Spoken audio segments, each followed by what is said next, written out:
Capstone project as a thesis and research work. Based from CHED Memorandum Order 25 Series of 2015, the thesis capstone project are required for the candidates for graduation in all computing programs. Both thesis and capstone project are terminal projects requirements that would not only demonstrate the student comprehensive knowledge and area study and research method used but also allow them to apply the concepts and methods and specific problem in their area of specialization. What is thesis? It is a report of a scholar upon some piece of research which he or she completed. In the area of computing is defined as technical report and systematic investigation of problems that can be solved using computing. It may include solution, approximate or partial solution is a scientific investigation or development of results leading to the solution of the problem. Capstone project. Undertaking appropriate to the professional field. It should be significant address and existing problem or need. An ID capstone project focuses on the infrastructure, application, or processes involved implementing computing solution to a problem.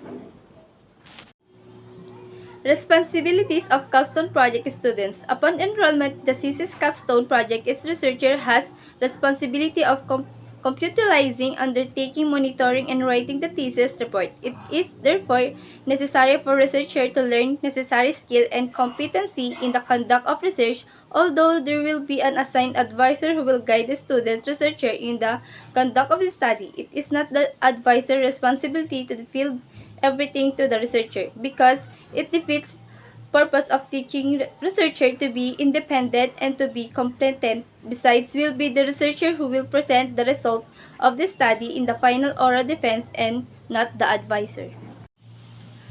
A project duration. The thesis capstone project will be completed within 2 semesters, capstone project 1 and capstone project 2. In the case of the student will not able to comply the requirements within the prescribed semester, he or she will be given another 2 semesters in extension to complete the capstone project. Failure to complete within the 4 semester duration, the student will be required to enroll capstone project 1 and capstone project 2, considering the average lifespan of software is 3 years. In case the student will pass thesis capstone project 1 but will not fail the capstone project 2 within 2 semesters, the student will be required to enroll thesis capstone project 1, thesis project 2. Project group composition. The capstone project group will be composed of 3 members depending on the complexity of the project. Student will be allowed to choose their group members, but still the subject teacher has the final decision to approve the said group depending on the capability of the members of the group. Project advisor. The Dean Program Chair is given the authority to select the student advisor and panel members based from the faculty members' competency and expertise the capstone project topic. The selection of advisor for the capstone project will be limited to those faculty members from ICT. Appointment of the advisor from other depending colleges, institution, university will be allowed on the case basis. Contract services. Faculty members may handle capstone project advisorship provided that there is a permanent faculty members who will be co-advisor to ensure that there will be somebody will assume the advisorship once the contract of the former is terminated. The maximum members of the capstone project advisorship is 5 per faculty members. Panel composition. The Dean Program Chair will assign qualified the competent faculty members will be constitute the defense panel. The defense panel shall be composed of following one chairman, preferably the Dean Program Chair or faculty with least master degree. 2 members, 1 be contact experts. Duties and responsibilities of the panel chairman. Proponents researchers about the proposal hearing or defense program during the actual proposal hearing or oral defense respectively. Issues the verdict. The verdict is unanimous decision among the 3 members of the thesis capstone project proposal hearing or oral defense panel. Once issued is the final and irrevocable. Nominate a thesis capstone project for the outstanding research capstone project award. Duties and responsibilities of the project thesis capstone project subject teacher. The subject teacher is by default the advisor of program assigned to him or her. Announce the research capstone project areas at least starts of each semester to the students. Conduct general meeting with the student, discuss the capstone project guidelines, policies, and deliverables to be allowed to students to raise, clarify issue. Select proposal hearing and oral defense panel for each team. Schedule research capstone project activities such as the deadlines of deliverables and proposal hearing and oral defense sessions. Duties and responsibilities of the project thesis and capstone project subject teacher. Post schedule proposal hearing and oral defense guidelines requirements, guidelines and other announcements. Furnish every members of the proposal hearing and oral defense panel with the necessary capstone project documents before the proposal hearing or oral defense. File at least one copy of proposal hearing and oral defense panel evaluation including revisions and the revised and approved deliverables of every stage of the research capstone project. Submit collected grades of the student under his or her section. Form them.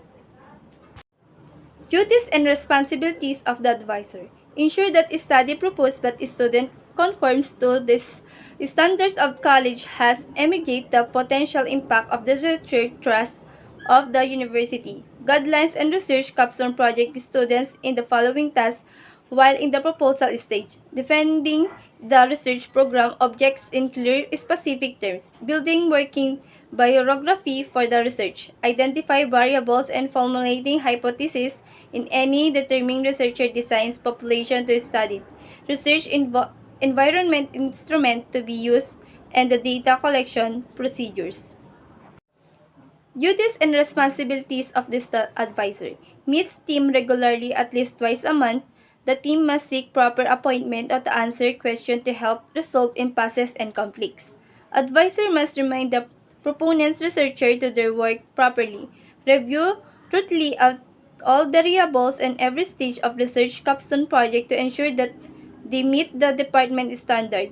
The advisor may also require his or her proponent's researcher to submit progress report regularly. Recommended the opponent's researcher for proposal hearing and oral defense. The advisor should not sign the proposal hearing notice and the oral defense notice if he or she believes that the proponent's researcher are not yet ready for proposal hearing and oral defense respectively. Thus, if its proponent researcher fail, the proposal hearing or oral defense is partially the advisor's fault. Duties and responsibilities of the advisor.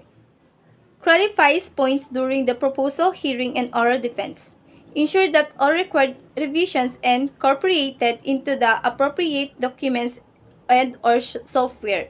Gives inform the schedule of research capstone project activities required deliverables and deadlines. Recommends the proposal hearing and oral defense panel the nomination of his or her research capstone project for award as a specific advisor or she is responsible to be a provider, an encourager, a director, a pushy boss, a connector, and employment agency.